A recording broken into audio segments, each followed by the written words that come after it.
You can smell the stale coffee and taste the stale donuts.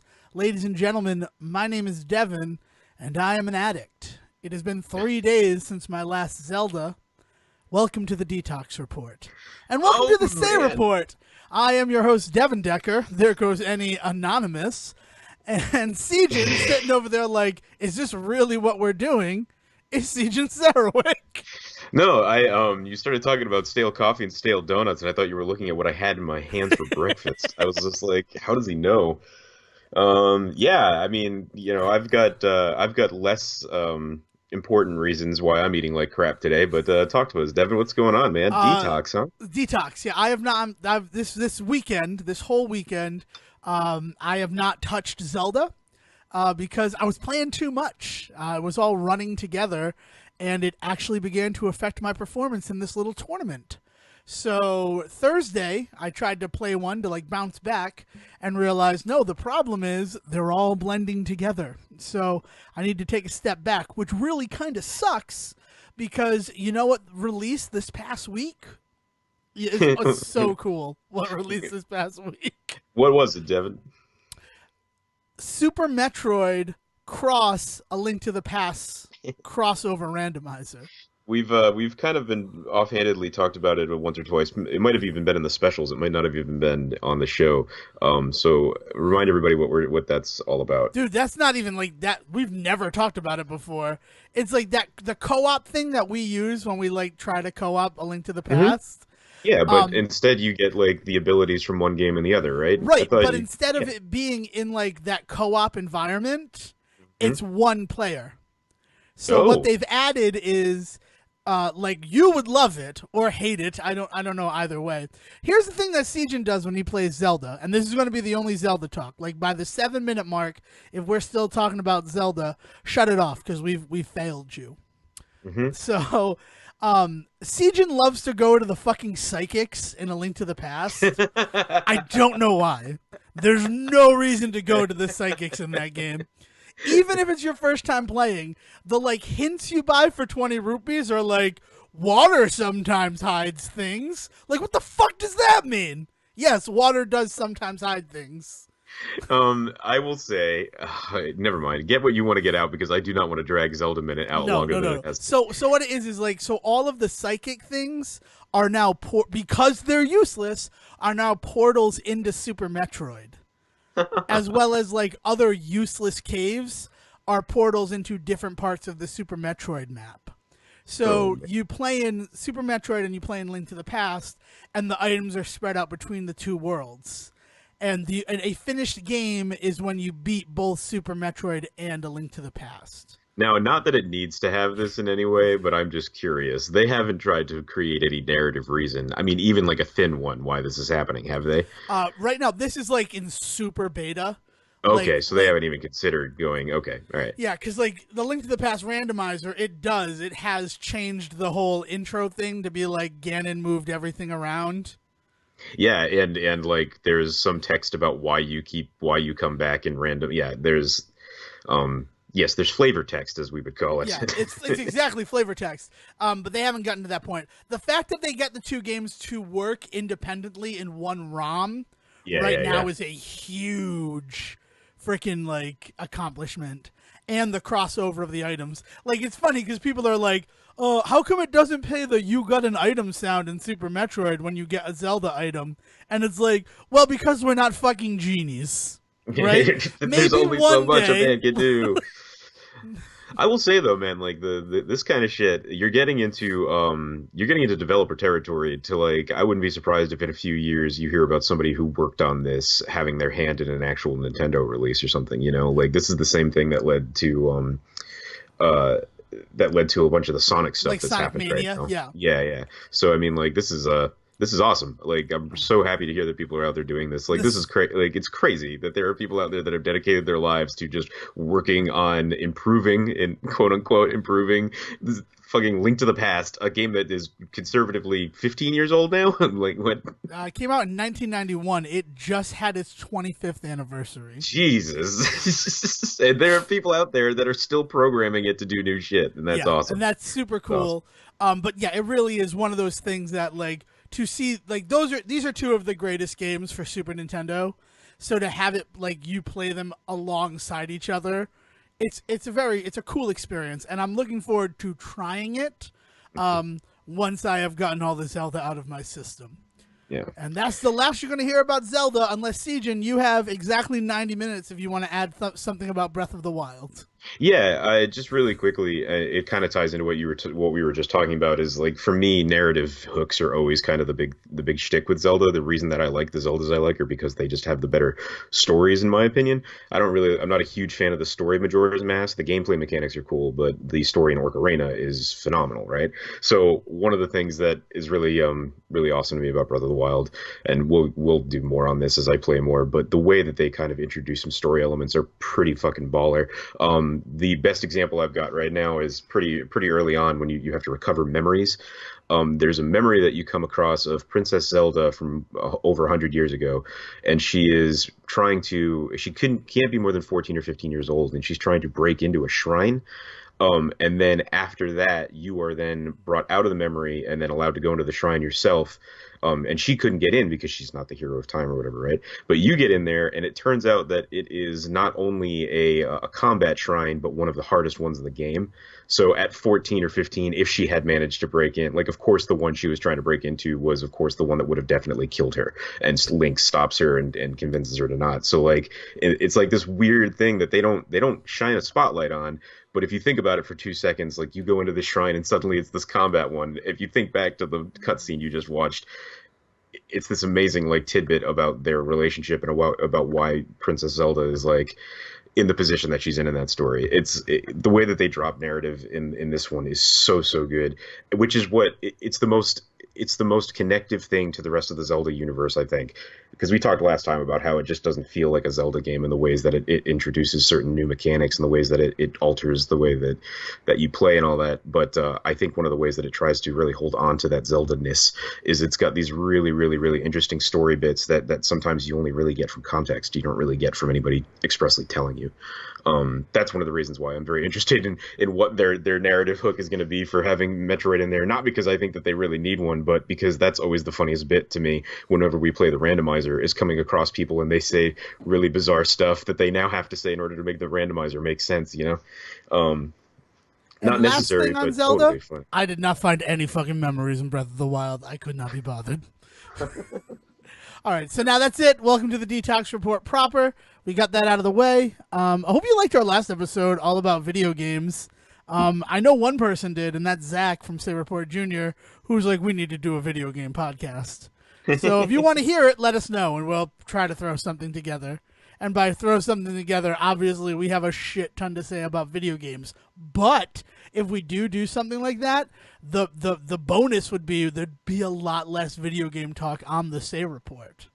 So yeah, that's like the wall that keeps you from listening each week. Tell people to tell us to do a video game podcast. Yeah, I don't know. It's hard for us to not talk about video games because it's such a big part of what we do. I mean, this weekend alone, I am on my own, Devon. I am by myself in the house for like 4 days. Are you like Bobby Brown on the Ghostbusters 2 soundtrack? I am, but I am sitting here in my underwear trying to figure out what to do. I play some video games, man. Like that's what I do. But can I be honest with you? Like I have to be completely honest with you. I wish you'd let me know. I would have totally ruined your solitude and crashed your house this weekend. What better detox from Zelda would there be than like goofing around with you all weekend? Well, believe me, if I had planned on it, it would have been great. The thing is we talked a little bit last week about how the company I work for is going away, just disappearing completely. Yeah, well, one of the cool things about that is we've got a really good HR rep, and kids, if you ever work at a place where your HR rep sucks, that's not a good sign for things to come. But this one, she's pretty awesome. So the second that she heard everything was happening with the company, like literally the moment that she heard everything was happening with the company, the first thing she did was jump on to the calendar, and before the company like took any of like her power away, she gave everybody their vacation days and like that wanted them. Like she called up everybody and she's like, all right, who wants a vacation days when? And she spent like the first like 4 hours that we were all like losing our minds, like resetting everybody's vacation time so that we could all get what we wanted. So like I only knew about this like a week and a half ago. Did I know that I was even going to get this opportunity to have like 4 days in a row, and three of them are paid. So That's freaking hey, awesome. yeah, yeah, Congratulations.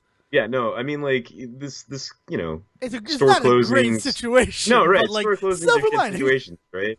But like that's one of the cool things about what's been happening with this is that I live in a small town. And the store is one of those big stores that kind of supports a lot of random like factions in the town. Like we've got teenagers that just out of high school. We've got older adults that are just kind of like past retirement age, but they still need something. So like I feel like I'm in an after school special. Like they're closing down the department store in town, and it feels like the entire town is really taking a real bad hit. And it's like this whole like come together moment for everybody in the area, trying to like support one another because the damn department store, the only department store in town, is closing. Right? It's real weird. It's a real weird atmosphere, but it's bringing out kind of some awesome people. Like I said, my HR manager has just kind of just been running with it, and we've got this dude from the liquidation company who is like a fucking living cartoon character. But you kind of have to be if you're going to be in that role. Like you walk into places and you're basically ruining people's lives. So if you don't have like a sense of humor about it, like you're gonna hate it real quick. Walton Goggins plays him in the movie of this. Yeah, because he's got also yeah he is 99% asshole. Like Yeah, I no, don't want to Walton take it away. Goggins. It's all There's that's that what one explained in my percent, head. yeah. There's that 1% where he's just like he's doing his best, and he's just doing his best. But man, 99% of him sucks. Um, yeah, so like it's been a weird experience all around, but it's been really cool like dealing with like all these people that I'd only worked with for a couple of months before, and now we feel like we've gone through this shit together. Yeah, no. It's like it's crazy. Like the real crazy thing is you talk about like the department stores closing and how it affects everybody. That really demonstrates how our country has changed over like I'm going to say conservatively a 30-year period. Cuz like in the 80s it was like a factory closes and has sweeping effects on the community around that factory. But like as America, this is like real deep and sad too. Like Papa Xanax before I finish the sentence. Like as America moved away from manufacturing and we outsourced to like other countries, the big jobs became in retail. Right. So like as retail goes away because, all power to the Amazon overlords, the company, not women, just want to make sure. We're talking about We're talking about Jeff Bezos. Bezos. Jeff Bezos, Bob. As like they have like slowly supplanted what retail is in this country, of course, like those stores that became like I think about like the Walmart that I worked at for like 6 months. Yeah. And like people I worked with at Walmart in that 6-month period are still there. Like first of all, I don't go to Walmart anymore because Amazon, but also because Walmart is super depressing. Like It's one of those things where like I had an existential breakdown at a Walmart. I'm going to say like last October. I went out for brunch and we'd been drinking a little bit and we went to the Walmart and we went in a door that I've never entered a Walmart before. Oh, through the garden area? No, I always go in through the garden area. Through the automotive area. Oh, like the weird side door that they all have. That weird side door that, like, if you're here to drop off your car, that's really the only reason to use this door. Other than that, why are you... Why? Yeah, what are you doing? Like, we don't even have a security on this door. You could steal anything. You ever try checking out with all your stuff at that guy? They don't like it when you try and check out with all your stuff at the automotive department. They can do it, but they don't like it. Well, let me tell you, I never knew that door existed until that day last October. And, like, walking around, like, a little bit in the bag because of, like, 7 mimosas and a frittata. And I'm just like, oh, my God, no. Like, this cannot be real life. Like, stores like this can't be real life. And the thing that, like, really fucks with your mind is seeing those people who were, like, managers when I was there 10 years ago, and they're still managers. And they're, like, not managers. They're not, like, store managers. They're in the same position that they were in when I worked there. And it's just like, if Walmart ever went away, what would happen to your life? Like, Yeah, man. I mean, but that's like that. Part of that is because that was always part of the American dream, right? Is that, you're young, you get a job, and that becomes your job, your career. That is your thing that you do. Now, we've gone through different iterations of people being like, don't let your career become your life. But obviously, it never turned away from. But still, though, you have that one job your whole life. You know what I mean? yeah. There was never a moment in any of this building us up as humans where it was explained to us like, hey, you're going to hit a point where you're going to probably go through like 20 jobs, and then maybe you'll find the one you do for the rest of your life. And part of it is because that just didn't exist 20 years ago. When our parents were raising us, they didn't realize that was going to be what the landscape was going to be like, right? But here we are. I'm going into like my, I don't know, sixth or seventh attempt at a career. Yeah, it's like it's weird because like I look at my resume, and in high school and college, I was a fucking task rabbit. Not on the app, but like if there was a job, I would take it. And there Right. was a moment in my life where I was working for 5 different companies. And I like showed my resume to someone like who like a generation removed, right? And not like no negative to that at all. Just like she is a different generation than I, and she's like, "This looks awful. It looks like you like couldn't keep a job down." And I'm like, "Yeah, but if you look at the dates, I wasn't just keeping jobs down. I was keeping multiple jobs down at the same time." Right. And she's like, "That's not how I look at this." And I'm like, "Yeah, because you're in your world, it was like at 18, I got a job at the phone company, and that was my life."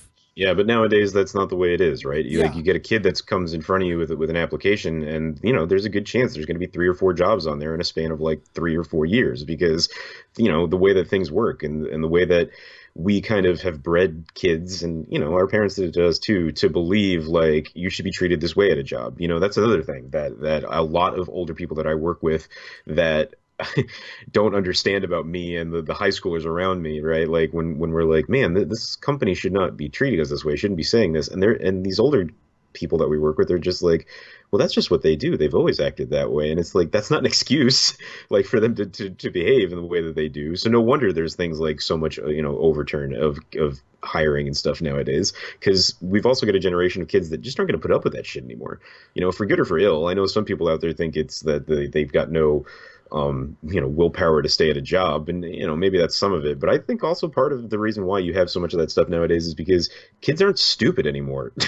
Like, Well, that being said, I mean, on the one hand, you got to look at the other side of the coin, where there is just a huge pool of people to pull from. So, hmm. like, a job does not think that you're indispensable. Oh, sure. They're like, oh, yeah, if you don't want to do this, fuck off. We'll find 5 more people who are just as qualified, or in most cases unqualified as you are, to Yeah. take this job. And if they don't want to put up with that shit, there's 5 more people after that. Like it's a real the the country, the way that it is being run and the way that it looks. There's a real you don't have to care about your workers because there's always another warm body to fill the seat. Yeah. Which, oh god, Except that's that fucked up. which is true for companies like say like a Walmart. I know for a fact that Walmart still operates with that mindset because when we closed down, they were one of the first companies to come over and offer jobs to everybody, and they literally have like filtered through like 15 people from our store, just like interviewing them and being like yes, no, maybe, like they have that going on, right? The thing is that we're hitting a point where these retail giants, I should say, aren't going to exist much longer. Walmart will probably be forever because whatever deal with the devil Sam Walton made. But that's going to be there forever. But remove them from the equation. I don't think Target has long to last. No, I don't think not Kohl's at has all. long to last, right? I think they know it. I think the reason why you haven't heard much from them in the middle of everything around here closing is because they're not stupid. They see the writing on the wall. So right, like so those aren't going to be around much longer. And I think that the smaller places don't have that mindset of like there's always 10 more people to hire because there's a bunch of smaller places around here that have had now hiring signs up for years, and all I've heard from them is that they just can't find a person that wants to. And part of that is because they can't offer benefits, they can't offer security in the way that these larger places pretended they could, and then took it away from a These lot other of places people. could, but they choose Could, not to. right, Yeah, 20 exactly. hours I have to give you health insurance. You will work exactly 19 hours every week. Yeah, I Actually, let's mean, make it 18 because we want to like make sure we don't have to give you anything extra. And that game's no joke. Like they openly talk about it, playing all that stuff and talking about, well, if we have somebody on that's for 4 hours and 59 minutes, then we don't owe them a lunch today. Like that kind of conversation like grosses me out, and I don't know how many times I've had to sit in and listen to it.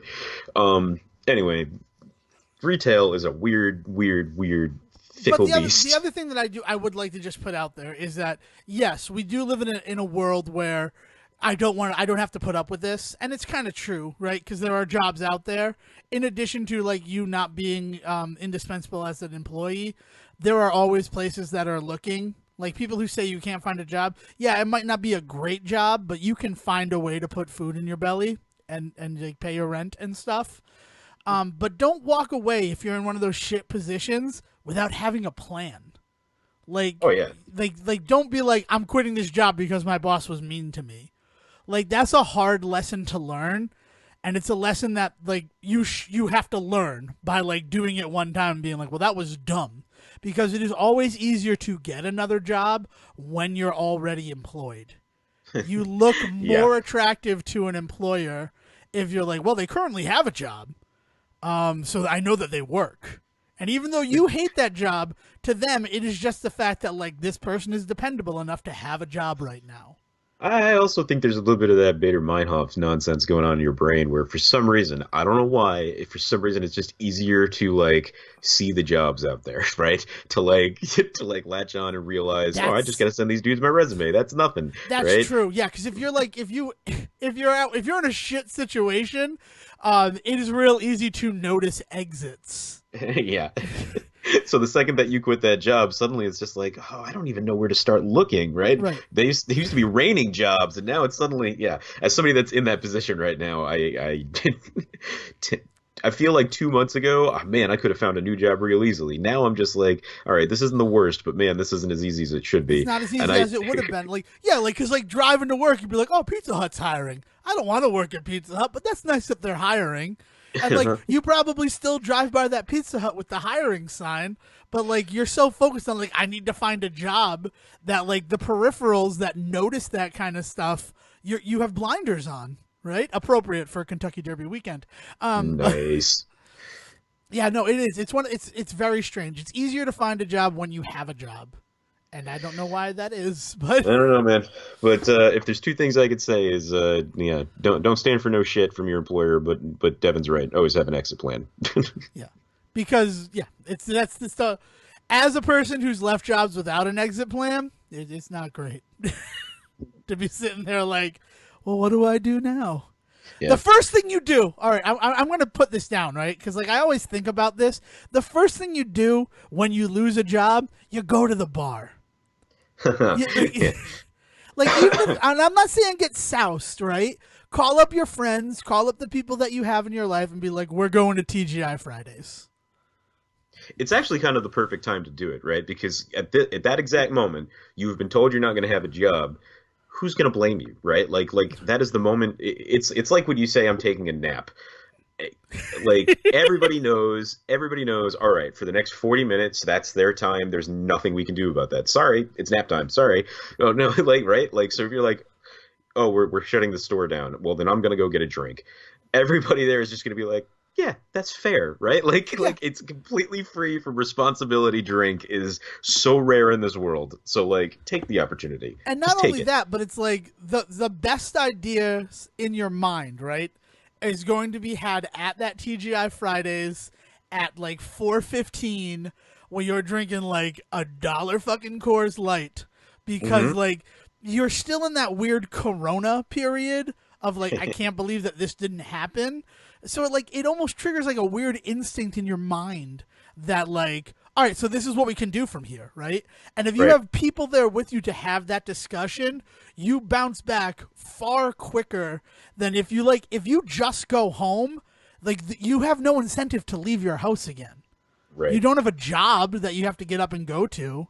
Right. Like prolong your time outside of your home from when you lose that job, whether you quit or are fired, as long as possible. Because once you get home, the usual thing when you get home is right, you like shake off the fucking grime of the day, right? You try to become human again. That's what I do. I don't Right. know. I can't speak for everybody else, but Oh like man, no. Look, I'm a shower twice a day kind of guy. Always before I go to work and always when I come home from work. Yeah, exactly. You just shake it off so that you can calibrate to being a human again and not a drone. I got my work grime and I got my home grime, and the two shall meet. Yeah, and if you get that work grime off of you and you're never going to get grimy again, like there's no incentive to be like, "Oh, no, this is great." It's I know. weird. It's like a strange thing. Then you And don't shower anymore, and you stink to high heaven, and nobody wants to hang out with you, and that's how you lose your friends. See, this is a spiral. and you platinum a bunch of games on PS3. I imagine. And lose more friends. Oh man. That's what I did when I got laid off. And then I got fired from that job. And then they brought me back. They're like, the layoff's over. We're bringing you back. And then I got fired from that job because I had pneumonia. And I went in with pneumonia. Even though I called in, I'm like, I have pneumonia. The doctor says I should go home and sleep. And my boss was like, yeah, but another worker called out too. So we would only have one person in the department if you don't come in. And I'm like, do they have a doctor's note saying that they have pneumonia? Like, because I have that. Well, that was like when I got I got not meningitis. What's the one that makes you mono? I had mono when I was working. This is way, way, way, way long ago when I worked for Dunkin' Donuts. And like I found out, it was the very first day I found out, and the doctor was like, "You're super contagious, so don't go to class, don't go to work, don't go home. Just like sit in your car and don't touch anything for like the next 24 hours, right?" And so I was like, oh, "Okay." So I called up work and I was like, "I probably shouldn't be handling food, Dunkin' Donuts." And my boss was like, "Well, I don't understand why that's a problem." And I was just like, "Excuse me?" So I left that job pretty quickly after when he straight up offered to come and like drive me to work. He's like, "Are you too sick to drive? Is that what the problem is? I'll come get you." And I was like, "This is the grossest thing I've ever heard, sir." Oh, your story is a little bit better than my story. My story was, so you have to come in with pneumonia. I was coughing because, pneumonia. It's lungs. So you Yep. cough a lot. Right. And not my supervisor, but another supervisor in the building, the sales supervisor, and I was customer service, came over and said, "Is that you coughing?" And I go, "Yes, I have pneumonia." And she said, "Oh, would you mind walking to the bathroom when you have to cough? Because it sounds disgusting." And I said, "Yeah, I would mind because I'm alone in the department today. And I'm sick. And I have a doctor's note saying I shouldn't be here. So yeah, I would mind.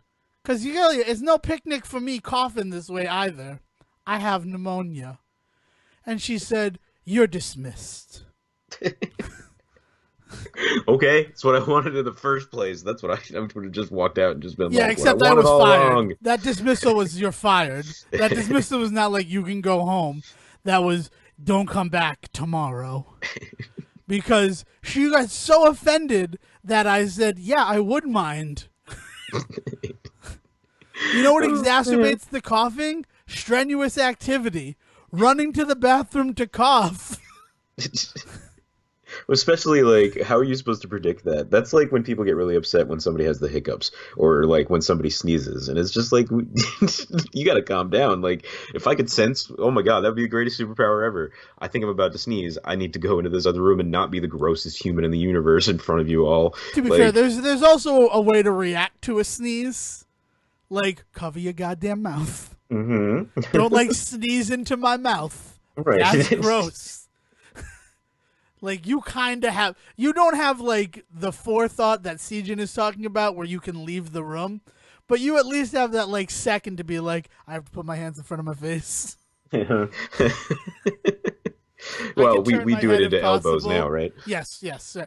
Yeah. How fucking stupid were we in the 90s? Like, we coughed into our hands. And then we were just all high-fiving each other. Dude, like, I remember I used to cough into my fist, and my mother would be like, "That's disgusting." And it's like, it's actually better than coughing into my open palm, where then the germs can live. Like, if I cough onto the outside of my fist, I'm not really touching things with the outside of my fist. Oh man. Unless I'm having kiss time, I'm definitely talking with the fake mouth that is made by the fist I have right now. I really wish people could see that as I open my mouth, I'm opening the fake mouth on my hand man right now. Oh I need to man, stop. Oh God.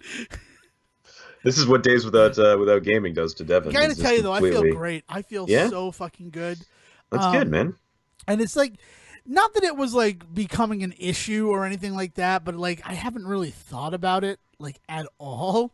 It is funny that you mentioned that this is going on this week, because we did just find out last week that video game addiction was added to the big old list of mental diseases, right? I Mental didn't know illnesses. that. I Did don't know not the know proper that. term. Yeah, video game addiction is officially like, and the thing is, a lot of people like lose their crap when this sort of stuff happens because they're like, oh, this changes the way that everybody's going to be taken care of, and it's like, no, like all this means is that it puts it in a position so that legally people can do things like ask for grants to study it and things like that. Because if it's not an officially listed disease anywhere or officially listed illness, I should say, like then like people can't do anything with it at certain levels, unfortunately. So this is really, so like a lot of people are like, oh, they're legitimizing all of this stuff with video game addiction, and they're just misunderstanding us, and it's like, no, Yes, no. they are legitimizing it, which means that we can study it and we can Right. help people who legitimately have this thing that people have decided, yeah, no, this is a problem. Well, People, my thinking is if you're so staunchly against this, if you're so staunchly against people like studying the bad sides of gaming, like that's not that doesn't help your cause, man. Like if you really want to argue that video games aren't bad, that video games aren't doing these things, video games aren't the reason people are shooting up schools and all this stuff, and and I don't believe that they are for some of these things that are going on, but I still need people to research it in order to make those decisions, right? Like I need somebody to study video game addiction because maybe it will end up not being a real thing, but we won't know until we can study it, right? We don't know until people actually talk about it and write papers about okay, it and okay, debate okay. about it. So speaking on that, the other good thing where we research if something is bad is that occasionally looking for why something is bad, we can discover and categorize the good things that come from it. Hmm. And first of all, I do not believe the story I am about to tell you. Okay. This is not something that Nintendo is not the fucking Jesus Christ in electronic form, right? Which is Yeah. what this story sounds like. There was a letter written to Nintendo Power. I want to say like 87, right? A child who was diagnosed as legally blind when he was like 4 years old, right? They're like, your son will never be able to see. Like his vision is shit. Your kid Right. has shitty vision. His grandfather bought him a Nintendo Entertainment System, and like initially they were like upset. They're like, "Oh, he's not going to be able to use it. Like, what are you doing?" But the kid played the games, and it made his eyes stronger and made his vision stronger. This is honest to God, a letter written to Nintendo Power magazine, like where the mother being like, "Nintendo cured my son's blindness." That is not true, right? It's not fucking. It's not true in any way, shape, or form that playing Nintendo cured this kid's blindness. And like literally, the last line in it is now my son like is living a normal life, and he actually went to the doctor and asked if he could get a prescription written for some new games. And like you're supposed to fucking laugh at that, and it's like, no, you fucking crazy person, you're saying that a video game cured your son's blindness. And like there is something to be said for the way that games can be used for health things, right? And we need to do that. We need to be able to look at it in that way. We Right. need to be able to look at everything in this way. So just calm down. When they said that they're adding this addiction stuff to the list, it's the DSM-5, by the way, for anybody that's wondering.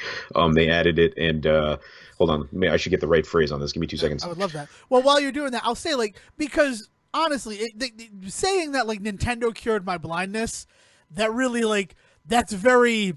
I'm trying to think of like televangelist type talk, right? It's like Yeah, this is yeah, the yeah, thing yeah, that yeah. like I'm trying to like the cult of Nintendo. It's Right. like where like I don't doubt that like that kid's like had weak eyes, and by stimulating the muscles behind his eyes, it did make his vision a little bit better. But Like it so would have helped been like develop it. But Right. like, So with cartoons or like reading, like there's all sorts of things that would have done that. It's not that or gaming like those kids inherently who'd alone have is like the good for eye your eyes. patch over their good eye so that their weak eye could get stronger. Like, do you Right. remember that? Like, is that a thing that they still do?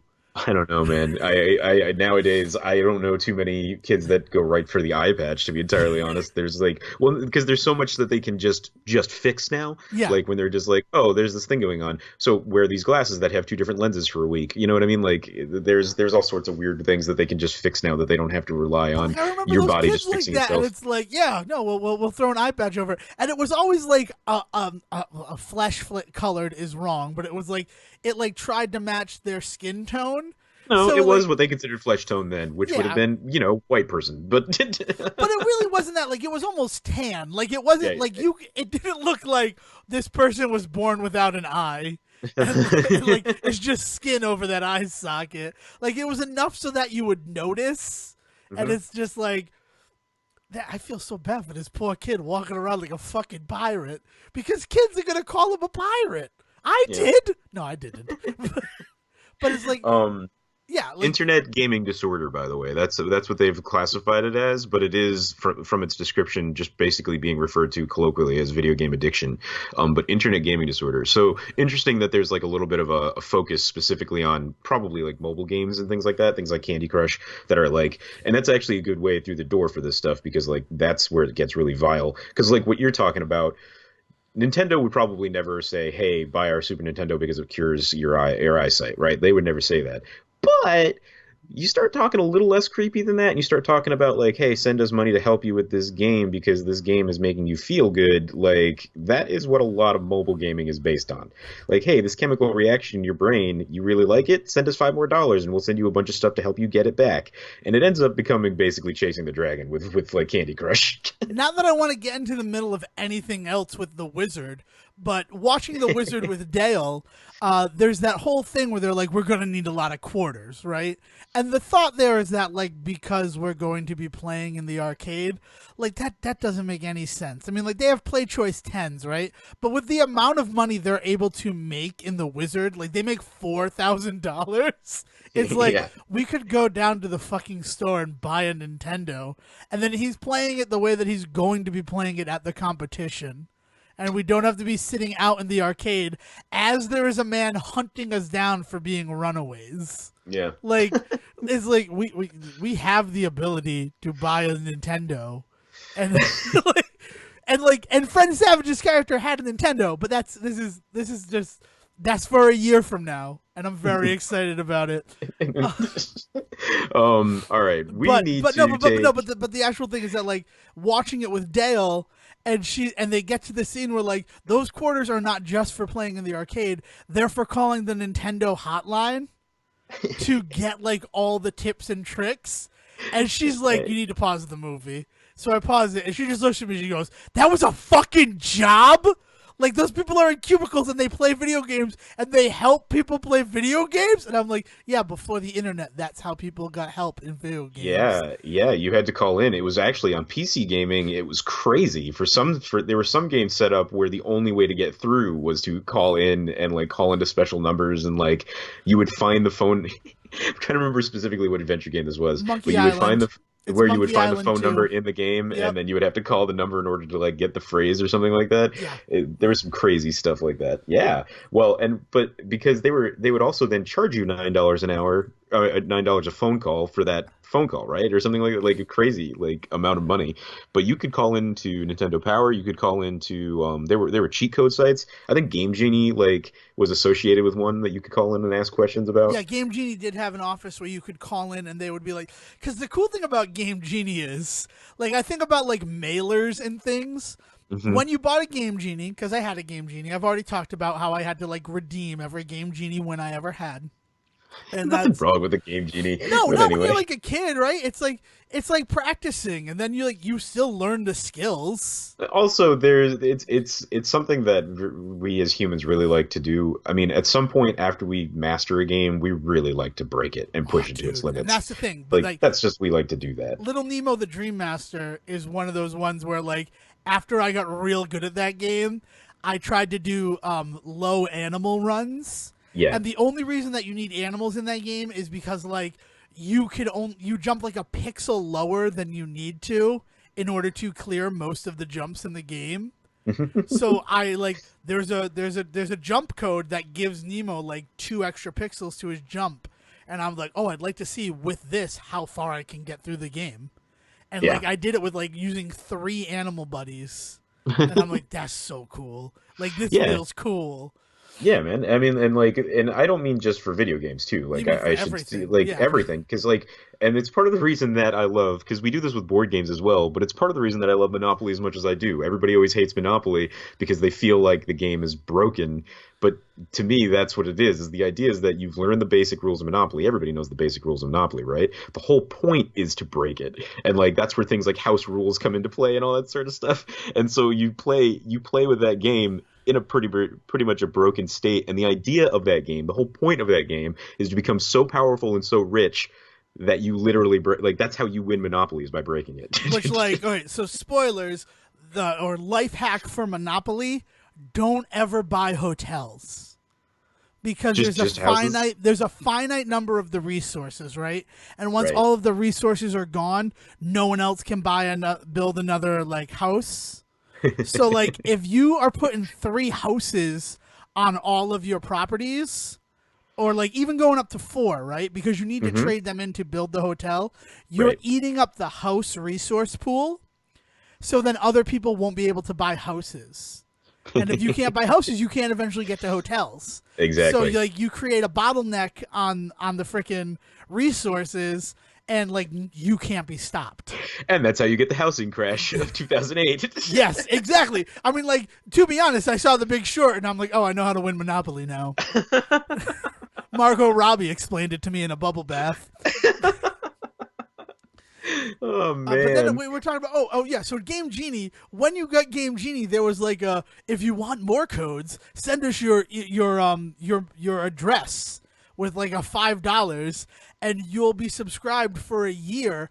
And like every 2 weeks you would get like these little paper pamphlets that were printed in like 2 tones of like new cheat codes that they discovered for games, or like new games that had come out, the codes they had for them.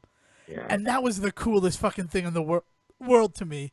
Because, like, first of all, when you're a kid, getting mail is the coolest fucking thing. Like, well, for us, right? Like, nowadays, Right. kids are like, I got a blowjob at the playground. And I'm like, you're fucking 8 years old, Derek. Your penis doesn't even work like that yet. And it's man. like, I was excited because I got a new Game Genie code to test out. I would argue that, oh God, I can't even get past that. Okay, but I would argue that nowadays it's even more special when you get mail because nobody gets mail, right? Like today you get mail, and that's how like your Goonies adventure starts. Like, what is this weird thing that this human dropped off? It's called mail. It's just a box from your grandfather. Is there treasure inside? Plus side, man. you go on a Goonies adventure, you also get a blowjob. If I remember the Goonies correctly. Which I probably don't. No, that was Goonies 2, the video game. Oh, with the mermaid? That's why they were trying to save that mermaid. Blowjobs. Okay. It's fun saying blowjob. I think this is a really good point to point out that we really need to take a hard left for the third act of today's show because we did once again just turn it into talking about video games. We're talking about video game addiction. Yep, I know. We found a way. We found a loophole, Devon and her. We also talked about the fucking crumbling of American society. Oh, yeah, no, I know. Where's that left turn? Does it involve the fact that it's May and officially Brendan Fraser History Month? Yeah, here we go. It is once at that time again. Might as well be Say Report Christmas. It's nice because, like, this way we're excited for Christmas, too. Well, and now we get to talk about some new stuff with Brendan Fraser coming out. Devon, how do you feel about Brendan Fraser stepping into the Marky Mark role? I haven't watched any of Trust yet because I just want to fucking binge it. I'm pretty sure that's the role I'm not even sure which role he's playing. He's playing exactly the role that Mark Wahlberg played in All the Money in the World. Okay. Which, like, the second I heard that, I'm like, that is fucking perfect. Yeah, because I mean, he definitely has the chops to pull that off. Well, and so who are we looking at here for the rest of the cast? It's him, and then who's playing the Oh, I tycoon again, there? I haven't seen any of the show. Well, yes, but there's been all this talk going on about it. Hold on, wait, I got to get the cast on this Okay, because well, we need to know while stuff he's here. doing that, like the reason why is that like so All the Money in the World came out last year, and it was real problematic because Kevin Spacey was playing Getty, and then Kevin Spacey we found out that he was an awful person, and Right, and exactly. I'm not saying that like he's an awful person just because of what he did, because there's other stuff. Really, what got to me about Kevin Spacey was that like he's like, I'm a homosexual and I was ashamed and that's why I did it. And it's like, nope, you don't get to use your coming out story to inoculate yourself from the fact that you're still a sexual predator. Yeah. You're actually the worst kind of sexual predator, preying on a fucking child. Right. Just being honest. I So don't then think they anybody's going to replaced argue him with with you about that. no, I certainly fucking hope not. So they did one of the most baller things that you could possibly do because all the pieces lined up in just the right way, and they in like 13 days completely reshot all of Kevin Spacey's roles so that he was completely removed from the movie. By Which like, Captain Von Trapp from The Sound of Music. yeah, man. So they it's Donald Sutherland, by the way, is playing Oh Jesus fucking yeah, Christ! yeah, How have I not watched any Trust yet? And that's the I reason know. though, is that like I am staying away from it because I don't want any spoilers. But it's one of those things where like I kind of want to experience it as one adventure, the Yeah. way that I experienced All the Money in the World. Yeah, man, and like, so this is an FX thing, so God knows it'll be like too gritty for its own good and all that sort of stuff. But yeah, I'm excited to see that in this month we get to also celebrate some new stuff that he's done this year. Which like by the end of this month, like that gives us time to both watch Trust. So Sure. like looking forward to like the last Say report of the month, which I'm not sure is that the 28th, Memorial Day. That Oh, seems right. Yes. maybe Yeah, I'm it is. Yeah, terrible at Memorial this. Day Never is the mind. 28th of May. You have something to look forward to. Where we will discuss Trust, at least as far as we've gone. But it probably will have wrapped up by then. I think so. Yeah, It's only listed online with having 5 episodes right now, so I don't know I don't know if that I means that think it's there's 10 only. episodes total. It Okay, might so be over. I have 6 taped right now. I okay. know that. So I don't know. I'm very excited for it. And also, I don't think I talked about it on the show.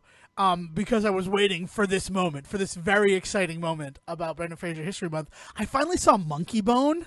Oh man, And Monkey Bone is such a great fucking movie. it is. Like the first Brendan Fraser recommendation of Brendan Fraser History Month 2018 is Monkey Bone. Yeah, man. And With if some you, John Turturro and some Chris Kattan, and yeah, dude, man. Megan Mullally, like, Dave Foley, Whoopi Goldberg. Yeah, no, everybody's Bridget Fonda. Bridget Fonda plays his fucking girlfriend. I love Bridget Fonda. it's a hell of a movie, man. Like, and it's Selick, right? Isn't it a Henry Selick one? I believe so. That Or sounds Robert right. Zemeckis? It's No, not it's Henry Zemeckis. Selick. It's Zellick, yeah. Yeah, so like, I mean, it's actually like a well put together film. It's just, I think it's just too weird for some people, Well, it's Like, so Rose McGowan, who's another person that we didn't mention, she really took to like the streets about that movie and why it is not the movie that it should have been. And that's okay, the fact that like the director and the studio producing it were at such odds that well, like yeah. it was a hostile work environment. It is Like, based on a graphic novel, right? It yeah, might is have it even. Dark City or Down City? It's one of those. Yeah, but the idea Darktown. was, Darktown is the name of the comic. Also read the comic. It's a graphic yeah, novel. It's Darktown because they changed it to Downtown in the movie, which is just like the number one like, yeah, okay, this is not yeah, you guys are oh it's too scary to call it Darktown. Well, right. it's It's the fucking classic scary, story. guys. Like Yeah, it's the classic story where the director was trying to make an R-rated film that was, going to be a little niche, and the company got scared because it wasn't going to provide them with a big enough audience. So they thought, hey, this is claymation, let's tone it down and make it more family, goofy, although it's Monkey Bone, so it never really quite got there. But like they made it PG-13 by the time it came out, right? yes. Or is it still R? No, it's PG-13. Yeah, PG-13. Because Yeah. there's And this so weird stuff in it where it's like this is totally one of those moments where like this in an R-rated movie you'd have like the nudity or like hmm, what is happening would make more sense because it right. wouldn't be like sanitize the way that it is. It's the stakes, man. When Yeah. it's a PG-13, the stakes just never quite get there that they can in a R-rated film because there isn't violence, there isn't nudity, and that sort of like grittiness, right? Yeah, it's the stakes are just completely unimportant They're in a PG-13 non-existent. movie. Like, Yeah. Yep. yeah. But that being said, everybody in it is doing like amazing work because you can tell everybody on set was trying to make a very specific type of movie, right? Like I mean, so it's some of the goofiest like claymation stuff I think that they've ever put on film.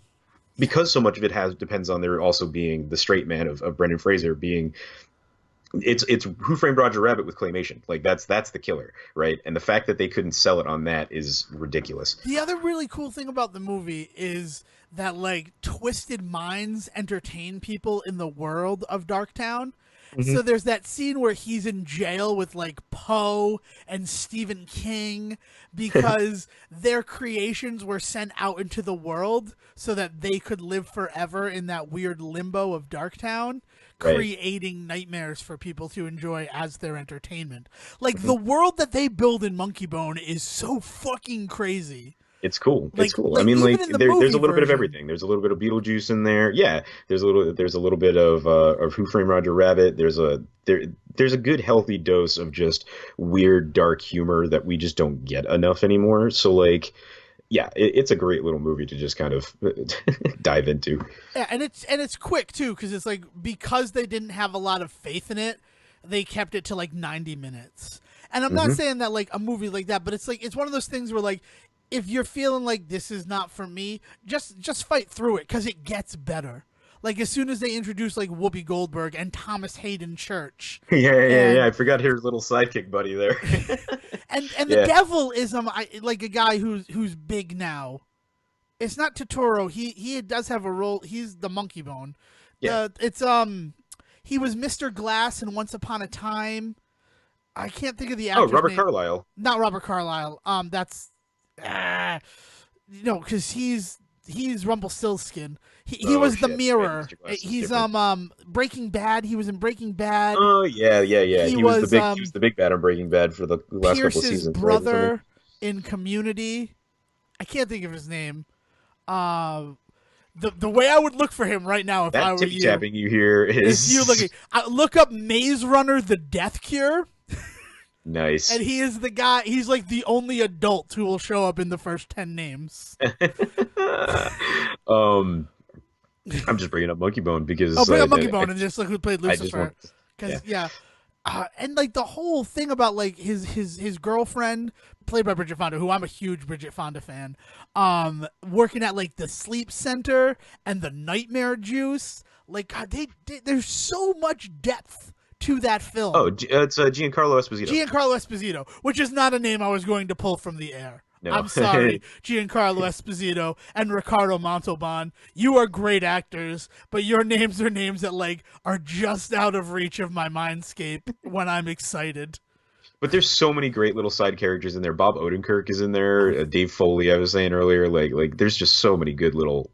It's a bizarre film. Like let's get one thing straight. It's going to be a weird experience, but No matter everybody, what, it's going to be a weird experience.